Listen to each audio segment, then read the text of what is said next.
It's now time to finally answer one of the questions that might have been on your mind since way back in September or October of this year. And that question is, how the heck do you actually find the pH of a weak acid or base? So, back in the fall semester, we were rather stamp collecty about it, right? We said, here's a list of strong acids, here's a list of strong bases, memorize them, anything else you see is going to be weak, and all you really have to do is have this binary idea that an acid could be strong or it could be weak. At the start of this semester, we said in Chapter 6, well, that's not really quite enough, right? We'd like to be able to compare the relative strengths of a set of acids. And we looked at some of the structural features, things like electronegativity, size, and delocalization that can have a real impact on, well, ultimately, just how strong or weak an acid and its conjugate base are. All that's very nice, but all of that is still fundamentally qualitative. We could say one was more strong or less strong than another, but we truly could not put a number to it.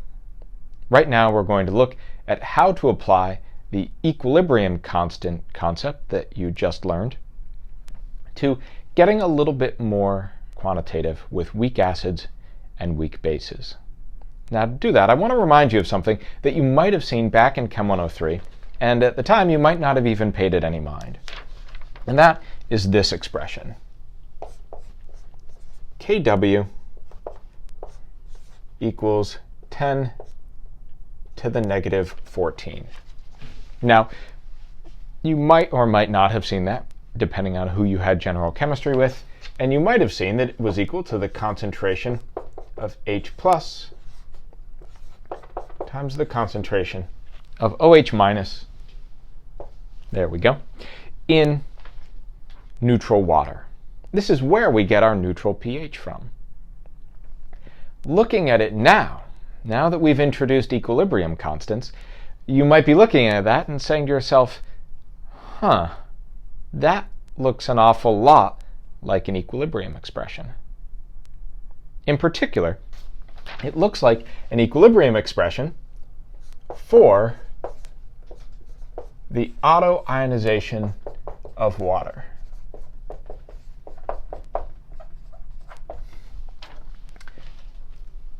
That's the complete equilibrium constant expression, because the liquid water that is actually autoionizing, well, it's pure, and so it's not going to appear in this expression.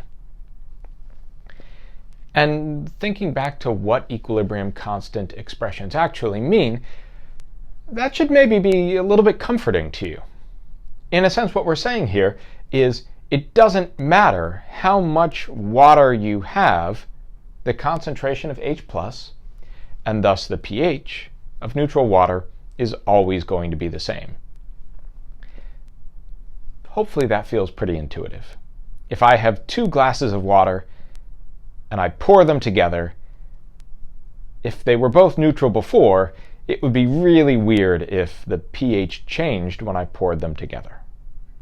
So, with that said, how does this help us when it comes to weak versus strong acids?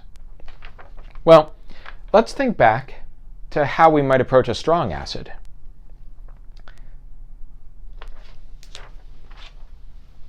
If we wanted to look at something like HCl that was 0.050 molar, what would you expect its pH to be?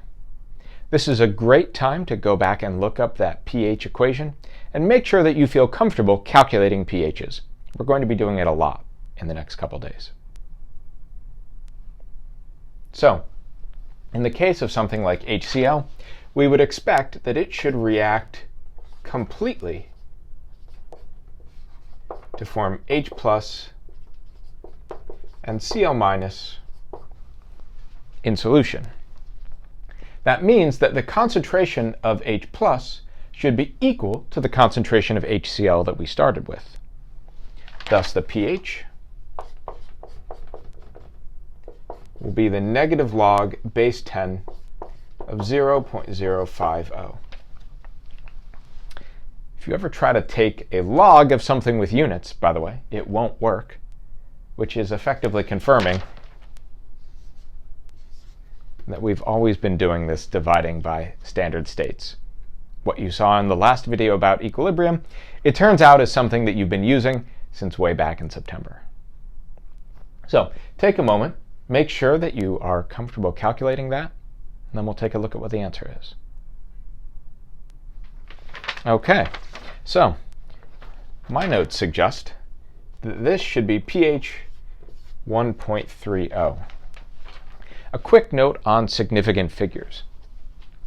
Remember, when you're dealing with pH, that the log operation is taking effectively the number of zeros out here and turning it into the number up front. So in just the same way that the exponent in scientific notation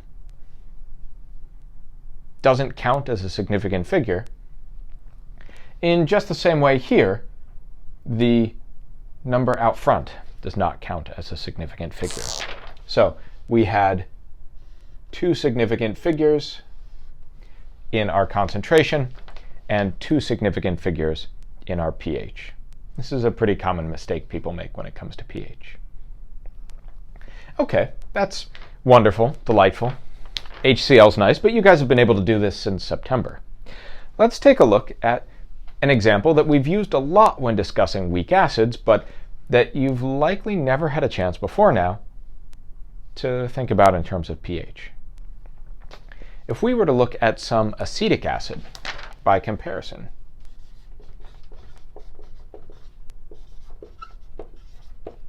at the same concentration, would you expect its pH to be lower, the same, or higher than the pH we observed for the HCl at the same concentration? I'd expect it to be higher. Acetic acid is a weak acid, and as such, it's not going to fully dissociate in solution.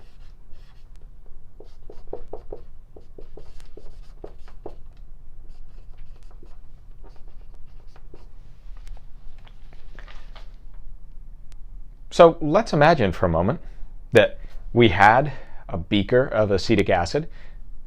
What would it smell like, by the way, if we had a big beaker of 0.05 molar acetic acid? It smelled pretty vinegary. So if we had that big beaker of acetic acid here, and we put our pH probe in it, we would find that it has a pH that's in fact quite a bit higher.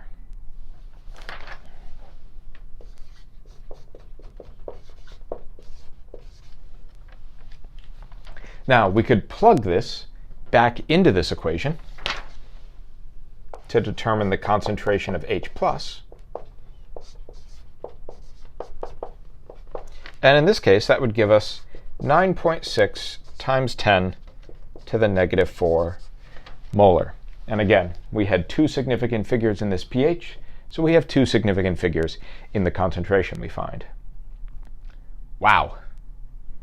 It's only a really tiny bit of this that happens to have dissociated and formed H+. Now, we said that KEQ gave us a number that we could use to understand the equilibrium position of a reactant.